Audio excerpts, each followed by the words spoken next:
Hello again, and welcome to another installment of the Shirt Tail Mess.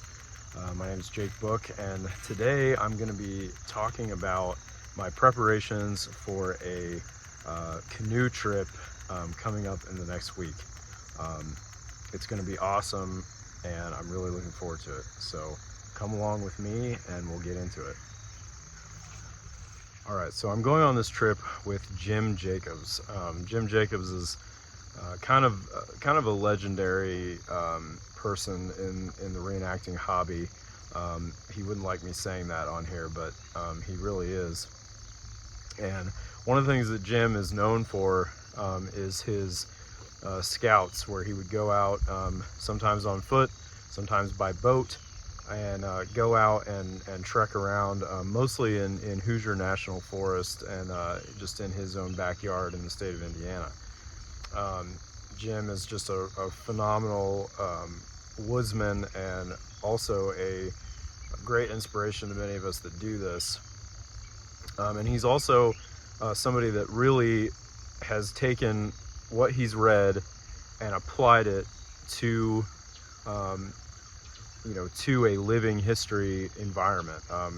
Some call it experimental archaeology, taking what you read, applying it in real life, and then seeing how that compares. And Jim is just one of these guys that has really lived it in a lot of ways. So the plan is we're gonna meet up at an undisclosed location, and we're gonna take a canoe down to a campsite, put in and basically survive out of that camp over the weekend.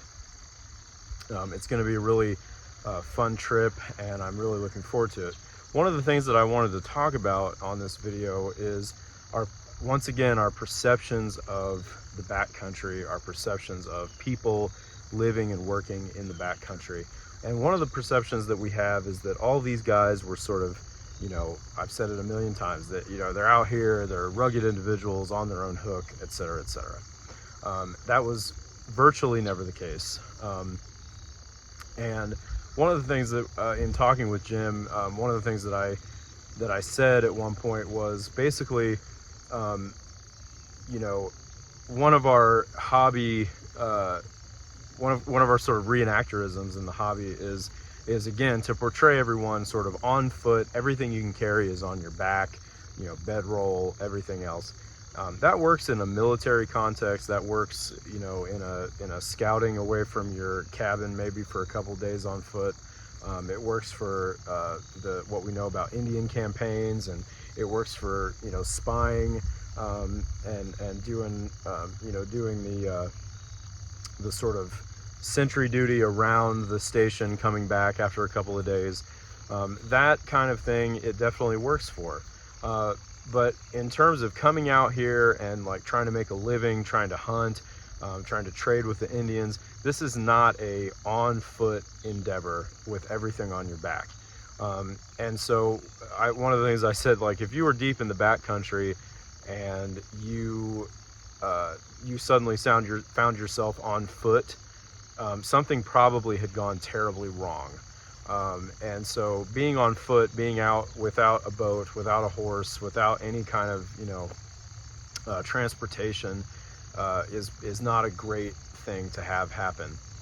So this is an opportunity, kind of a more rare opportunity in the hobby, to go out and take a trip on boat down the river and actually be able to carry a decent amount of provisions with you, rather than the typical just on my back, like I showed in one of the last videos for the militia muster. I've got a bunch of the stuff here that I'm going to be taking with me, and I just want to kind of get into that a little bit and show you what I'm taking. A lot of the stuff is based on Nicholas Cresswell's descriptions of his provisions when he went down the river and was headed towards the Illinois country that he obviously never made it to. So let's dig into that. All right, so I've got my provisions here. Cresswell in his diary writes about one of the first things he does is he picks up some provisions. He gets blankets. So I have a couple of blankets. I also have he talks about getting an axe or hatchet, tomahawk. I also have that. I'm bringing the skillet. He talks about getting a frying pan. I'm also bringing this kettle. I'm going to be keeping my food provisions in this market wallet. I'm going to have some jerk meat. I'm going to have some salt pork and some other things like that. Jim's going to be bringing some parched corn and some hoe cakes, some pone. So we're going to have a decent. He's also bringing some buffalo meat that we're going to try to roast up too. I have all of my extra clothing and provisions in this knapsack. I have my fire kit and tobacco. I have a mirror. I also have my hunting shirt. I also keep my moccasins and stuff in here as well. I'm going to be taking some extra leather with me because I'm going to be making some repairs on some things. Cresswell writes about staying in camp and making repairs to clothing, that sort of thing, on his journey as well. Obviously I have my gun, my bag, and my horn. In this I'm keeping some paper goods. I have my journal. I have a copy of Robinson Crusoe, and I also have newspaper, a Virginia newspaper, and some letters and that sort of stuff in here as well. So that's going to hopefully keep all that dry when we're moving around in the boat. I also have my sewing kit in here as well. Cresswell again talks about making repairs, so that's going to be something that I'm going to try to be doing in camp as we go about our weekend. I also have a blanket coat. It is just a plain white wool, but these are the provisions that I'm going to take with me. Water is obviously a problem as well. You know, that you kind of have to solve. You can't drink it usually, so I'm going to be carrying water in this. I'm also going to be taking a couple extra jugs with me. But this is basically what's going to sustain me on the trip. And then I also have one more thing, and that is this buffalo robe. That's going to hopefully keep the chill off as well. So these are the provisions I'm taking. I just wanted to do a kind of a quick video to show you this stuff, and hopefully I get some film this weekend of our actual trek and canoe trip. It's going to be really exciting, and I'm really excited to get in the woods with Jim and learn some things. This is an opportunity for me to really learn from one of the guys who's done it, and really been kind of a staple in this kind of experimental archaeology within the hobby. So it's really exciting. Stay tuned for that next video, and I'm looking forward to putting it together, and I'll see you then. I think one of the things that is exciting about this hobby is that you can have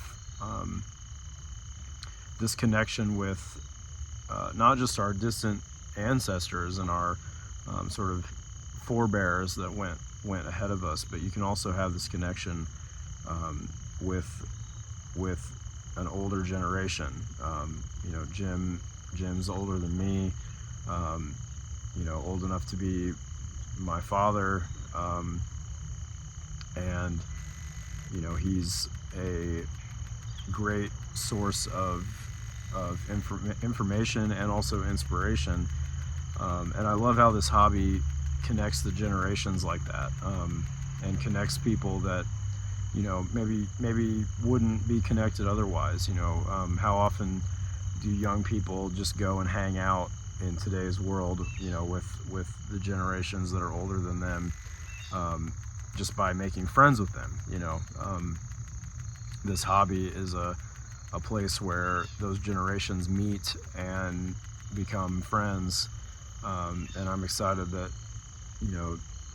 Jim has invited me to do this, and also that we get to share each other's perspectives, and we get to become, better friends. So I think this hobby, if there's anything that this hobby does really well, is it connects the generations. If we respect each other, and we see the good and the contributions that have been made. So I'm really looking forward to that, this aspect of it, and I'm hoping that he's also looking forward to it as well, and I'm excited to get out there and do this.